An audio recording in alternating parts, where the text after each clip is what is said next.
네, 오늘 주시는 하나님의 말씀은 누가복음 5장 1절에서 7절까지 말씀 보도록 하겠습니다. 오늘 주시는 하나님의 말씀은 누가복음 5장 1절에서 7절입니다. 제목이 예수님이 찾아오신 이유는 무엇일까요? 라는 그런 제목이었는데요. 자, 여러분, 베드로 하면 여러분 어떤 사건이 떠오르시나요? 베드로는 예수님을 따라서 무리를 걸었고 또 성전 미문에 앉아있던 안진뱅이를 고쳤고 단 한 번의 설교로 3,000명이 회개하고 예수를 믿게 했습니다.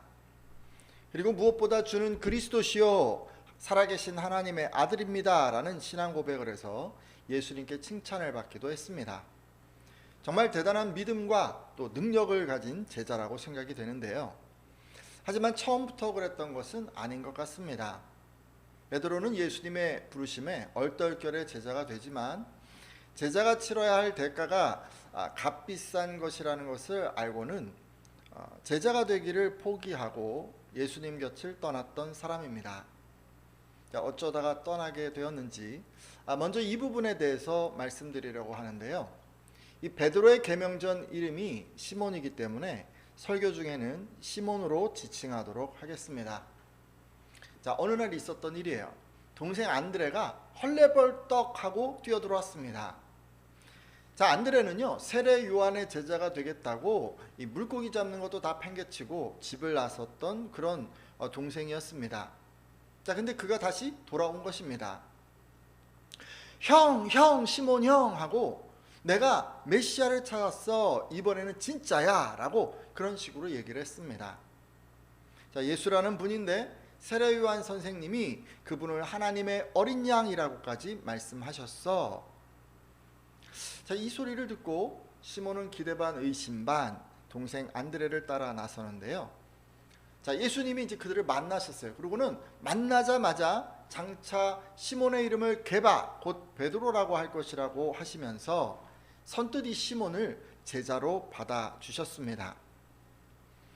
자, 근데 여러분 보세요. 예수님께서 다른 제자들과는 달리 자기만 꼭 집어서 이름을 고쳐주시자 내게 각별한 관심을 갖고 계시는구나 라고 생각했을 것 같습니다.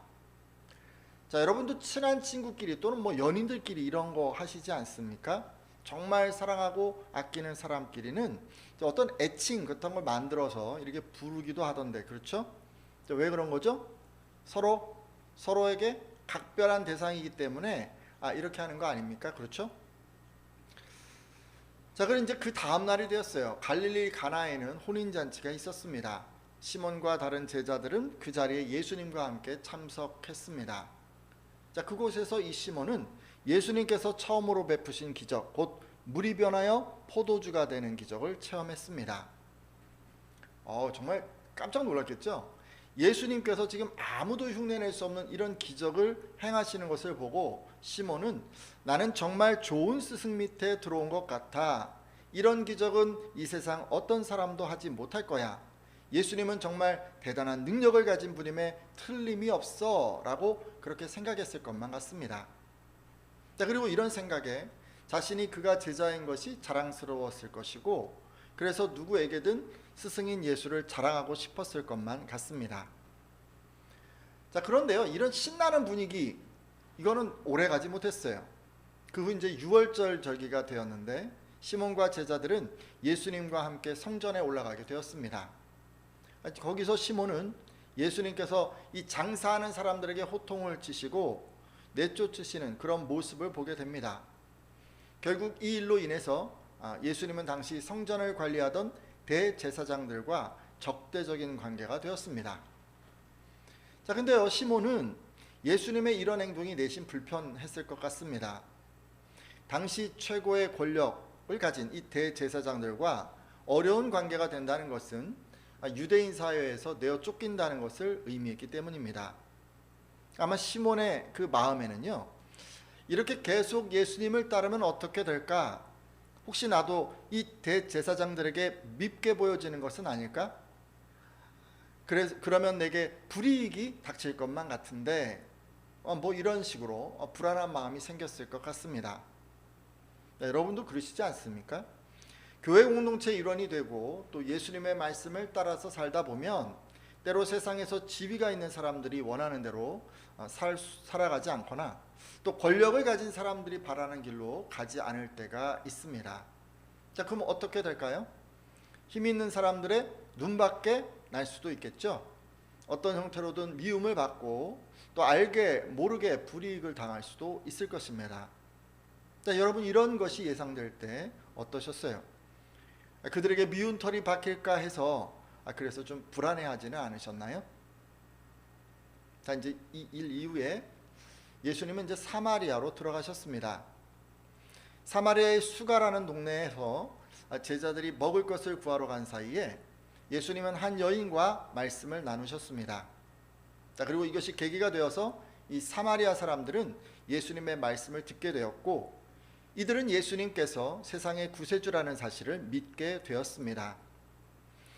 예수님께서 이 사마리아인들에게도 유대인과 똑같이 그렇게 복음을 전하신 것입니다.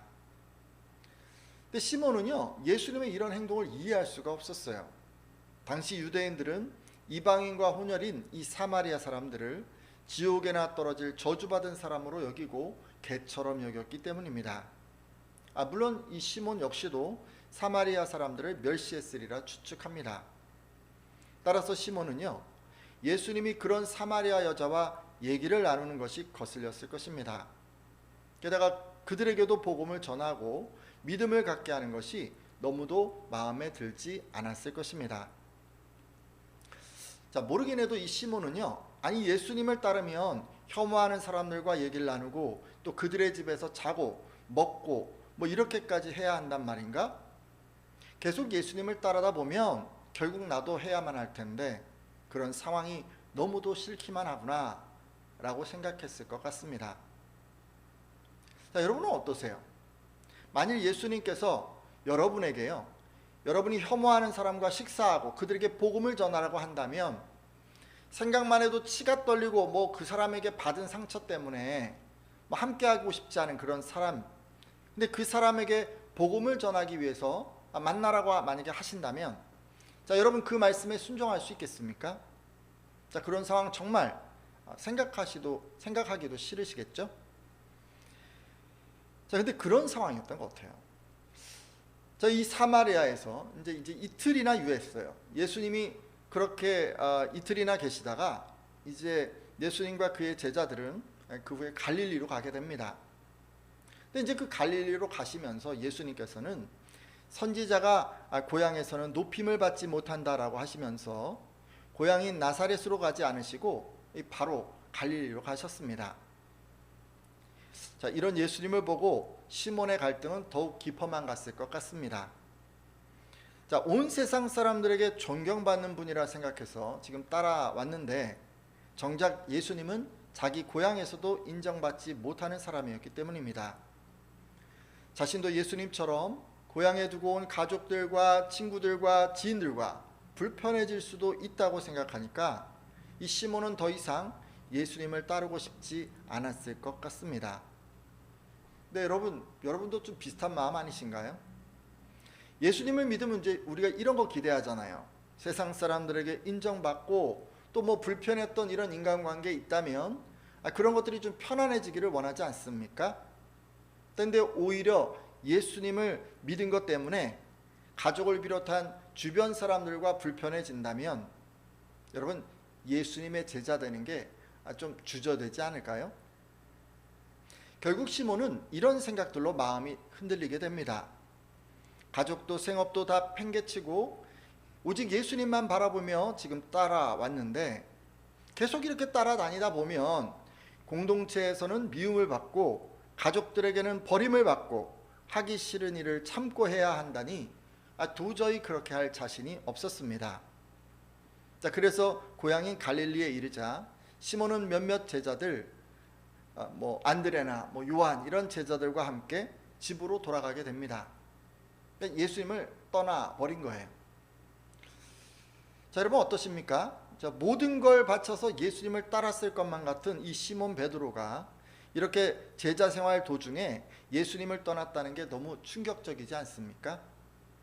근데 저는요 이런 그 시몬의 모습이 삶의 무게로 종종 믿음을 저버리는 우리 모습과 너무도 닮았다는 생각이 듭니다.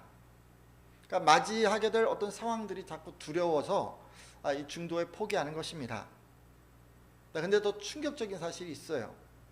예수님께서 바로 이런 시몬을 찾아오셨다는 것입니다.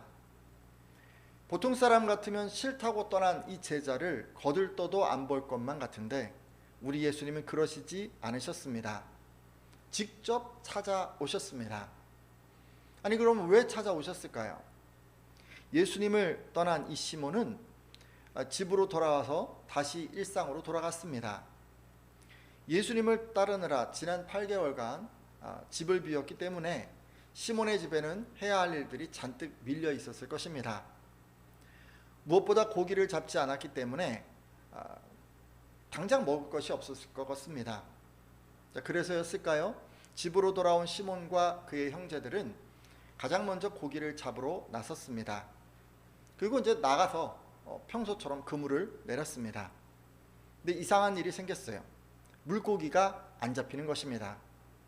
분명 이 시간에 이 장소에 그물을 내리면 고기가 잡혀야 하는데 한 마리도 안 잡히는 것입니다.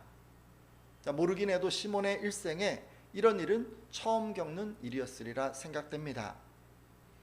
당황한 시몬과 그의 형제들은 밤새도록 이리저리 배를 옮겨 다니면서 이곳저곳에 그물을 내리고 고기를 잡으려고 했습니다.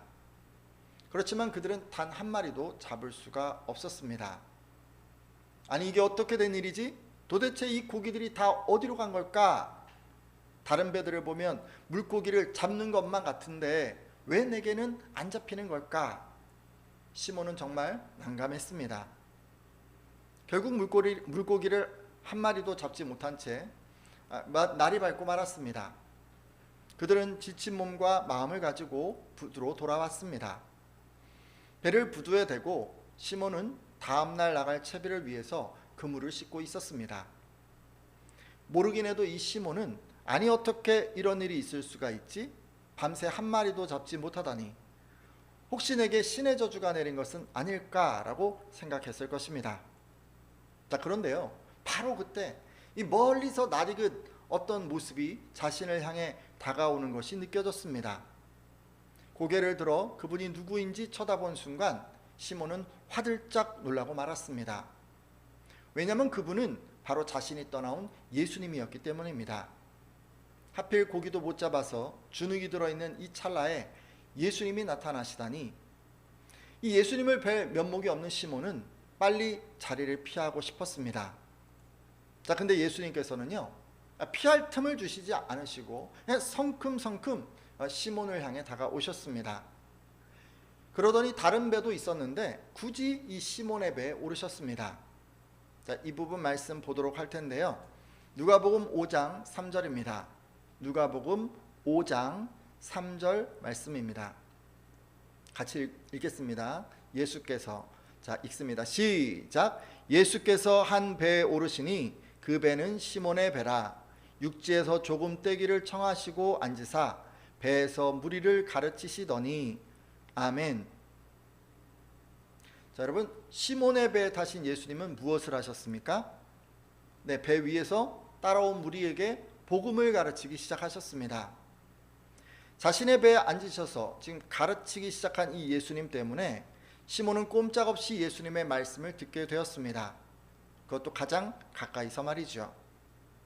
이때 성경은 예수님께서 어떤 말씀을 하셨는지 자세히 기록하고 있지 않습니다. 하지만 한 가지 분명한 사실은 이 말씀을 듣고 시몬이 불가능해 보이는 예수님의 명령을 믿고 순종했다는 것입니다. 정말 그랬는지 한번 보려고 하는데요. 말씀을 마치신 그 예수님께서는 시몬에게 불가능해 보이는 것 행하라고 말씀하셨습니다. 그럼 무엇을 요구하셨을까요? 누가복음 5장 4절 말씀인데요. 누가복음 5장 4절 말씀 한번 같이 보도록 하겠습니다. 같이 읽습니다. 말씀을 시작. 말씀을 마치시고 시몬에게 이르시되 깊은 데로 가서 그물을 내려 고기를 잡으라. 아멘. 뭐라고 하셨습니까? 예수님이 시몬에게 깊은 데로 가서 그물을 내리라고 하셨습니다. 자, 일반적으로요, 이 호수에서는 낮에 얕은 곳에 고기들이 머물고 저녁에는 선선해지게 되면 깊은 곳으로 갑니다. 근데 이런 자연 법칙은 단 한 번도 틀린 적이 없었죠. 이런 상식은 그 당시 거기 있던 사람들이라면 다 알고 있는 상식이었습니다.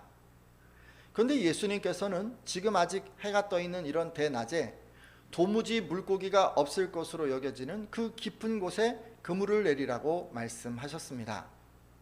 마치 물고기가 잡히기라도 할 것처럼 말이죠. 지금요, 이 예수님은 누가 들어도 말이 안 된다라고 그렇게 웃을 만한 그런 불가능한 일을 시키신 것입니다. 자, 근데 말이죠, 이 말씀을 들은 시몬이 의외의 반응을 합니다. 도무지 불가능해 보이는 예수님의 말씀에 순종한 것입니다. 누가복음 5장 5절에서 7절 말씀입니다. 누가복음 5장 5절에서 7절 말씀인데요, 좀 긴데요, 우리 같이 한번 읽도록 하겠습니다. 시몬이 대답하여, 같이 읽습니다. 시작. 시몬이 대답하여 이르되 선생님, 우리들이 밤이 새도록 수고하였으되 잡은 것이 없지만은 말씀에 의지하여 내가 그물을 내리리이다 하고 그렇게 하니 고기를 잡은 것이 심히 많아 그물이 찢어지는지라. 이에 다른 배에 있는 동무들에게 손짓하여 와서 도와달라 하니 그들이 와서 두 배의 채움에 잠기게 되었더라. 아멘. 자, 지금 시몬이 뭐라고 했습니까? 말씀에 의지하여 그물을 내리겠다고 합니다. 그리고 그 결과 엄청난 고기를 잡았습니다. 지금 얼마나 많이 잡혔든지 지금 그물이 찢어지기까지 했다고 합니다. 결국 시몬은 혼자서는 그 많은 고기를 다 거둘 수가 없어서 다른 배에 있는 친구들까지 동원해야 했습니다. 그래서 그 두 배가 가득 잠길 정도로 한가득 고기를 잡았습니다.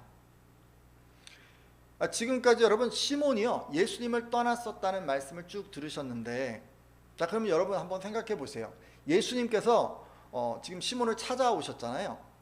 그러면 예수님이 찾아오신 이유는 무엇이었을까요? 자, 표면적으로 보면 그런 것 같아요. 기적을 사용해서 시몬의 생계 문제를 해결해 주시려는 것처럼 보입니다. 하지만 실제로는 이 순종을 통해서요, 기적을 체험하게 하시려는 것 같습니다. 그렇지 않습니까? 이 예수님이 지금 시몬에게 기적을 체험하게 하려고 오신 것 같아요. 평상시 같으면 잘 잡히던 물고기를 단 한 마리도 못 잡게 하신 것이죠. 자, 여러분도 이런 저의 생각에 동의하시나요? 자, 오늘 말씀 이제 맺고 기도하려고 합니다. 자, 여러분, 오늘은요, 이 말씀을 통해서 우리가 한 세 가지 정도를 알 수가 있었어요. 자, 먼저 예수님께서는 자신을 버리고 떠난 사람이라고 할지라도 찾아오신다라는 것을 알게 되었습니다. 이것이 우리에게 은혜인 것 같아요. 우리도 시몬처럼 힘 있는 사람들의 눈밖에 나서 불이익을 당할까 주저하고, 또 하기 싫은 일을 해야 하고 만나고 싶지 않은 그런 사람을 만나야 해서 피하기도 하고, 또 주변 사람들과 불편해질까 하여 눈치를 살피기 때문입니다.